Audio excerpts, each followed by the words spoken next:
Hi, congratulations on your new RV. We're really excited for you. Please make sure before you're signing that you bring the following items with you. If you're a cash buyer, please make sure that you bring a cashier's check, no personal checks at time of signing, or you may bring actual cash. If you're a finance customer, please make sure that you bring proof of insurance listing your specific lien holder. If you need that information, please call us ahead of time. Also, make sure that you bring all valid driver's license of all persons that will be listed on the title.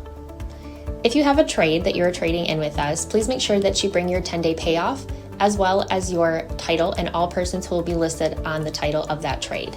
Arrive 30 minutes early before your appointment time so we can properly inspect your unit, and also make sure that you have the fridge on and running prior to arrival.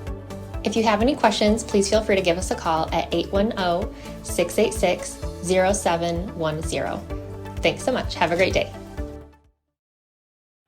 Hello, this is Mike at TradeWinds RV Center, here to congratulate you on your Jayfeather Micro 12 SRK travel trailer. I'm here to walk you around it, show you how to use a few things, get the best out of your camping experience. Let's start by talking about arriving at the campsite. A couple things I want you to take into consideration when parking. On your driver's side of your tow vehicle, at the rear of the trailer, will be your power and your water. And then leave plenty of room for your kitchen awning to pop open. Once you arrive, park good so you can utilize the facilities at the campsite. We're going to level our unit down or up. You do have a docking light should you arrive at night, and a manual override for this hand crank right here if you lose power. Speaking of power, check your battery posts when you arrive. Make sure those haven't wiggled loose. Once you got your unit level, next thing we're going to do is stabilize it. On the rear of your unit, you have these stabilizing jacks, 3/4 inch hand crank. Now these are up kind of high. Run these down. As I do, I recommend stabilizing jack pads for your stabilizer jacks. Put a couple of them down and run these down just until they're taut. Remember, we've already got a unit level. All we want to do is stabilize it. So run one down on both sides. Got our unit level and stable. Let's hook up our power and water. Power cord, pistol grip here, goes in at a little angle. Once it's in, twist it to the right, and then put on your black washer. At the end of that 30 amp service, should you need it, is a 30 to 110 adapter if you want to plug in at home. Let's hook up our water. At campsites, we'll hook up the city water connection. First and foremost, your water pressure regulator. This water pressure regulator is going to reduce the water pressure to 40 to 50 psi, protecting the lines in your unit. Use this when putting water in here because you don't know what the water pressure is at different campsites. Hook that up and hook up your hose. Now let's say you're going to go camping and we're not going to use city water. We're going to use potable water. In that case, we'll fill up our fresh water tank. No need for a water pressure regulator here. Simply fill that with a hose. Two ways to tell when it's full. One, there's an overflow valve right here, or two on the inside where you check the levels of your battery and your tank. Hold your fresh water button down and that'll tell you when that's full. Just remember, when using this potable water is when you're going to want to turn on your water pump. Don't turn on your pump when using city water. That's already got pressure. All right, we got our water and power hooked up. Let me walk you around the rest of the unit. Starting on this off campsite, again, your power, city water connect. There's where you hook up the cable at the campsite. Your fresh water, this spray port that this blue hose right here will plug into. High pressure. You have a nice step that you can step up. Grab this handle here to access your vent and your solar power. Your storage here, your low point drain, hand crank for your spare tire.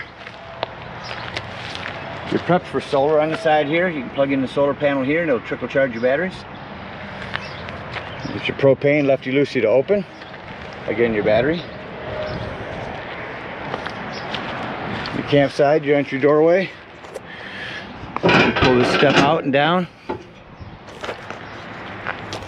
You do have a night light for underneath there and a couple of 110s out here.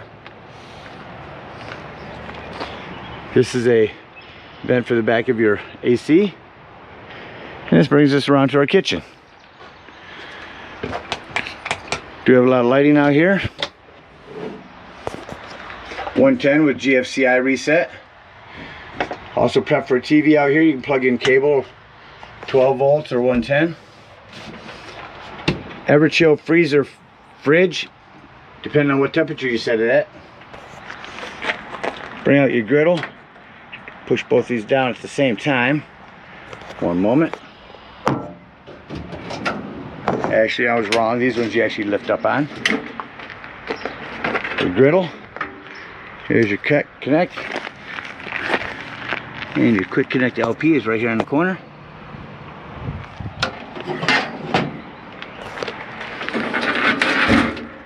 Be sure to lift these back up to get this drawer to go back in. Well, covers everything on the outside. You are prepped for a backup camera. Device you can purchase sets on the dash of your tow vehicle, giving you a backup camera for the unit. Let's check out the inside of your unit.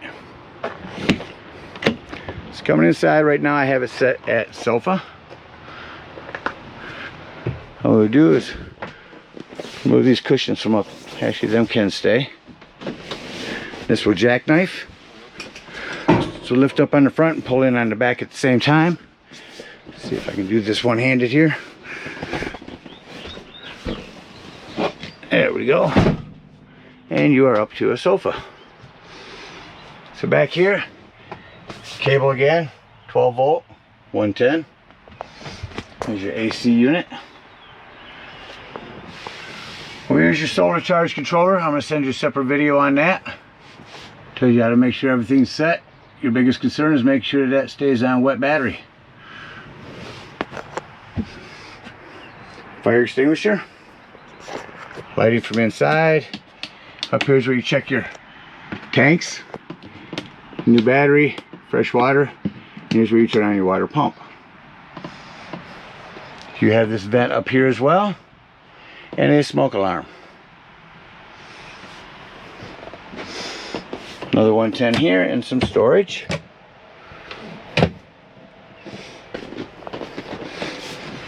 Underneath your bed slash sofa is an access panel to your breaker box and fuses. Next to that is your 12 volt carbon monoxide propane detector. The reason I mention this is 12 volt, it's always running off your battery. So if you're going to be gone for the day, if you're boondocking, nothing plugged in charging your battery, go ahead and disconnect one of your battery posts to keep this from running your battery down while you're gone. That about covers everything on the inside. Now to leave the campsite, just going to close that up, bring up our drawer. We're going to unhook our cable and water and bring up our stabilizing jacks.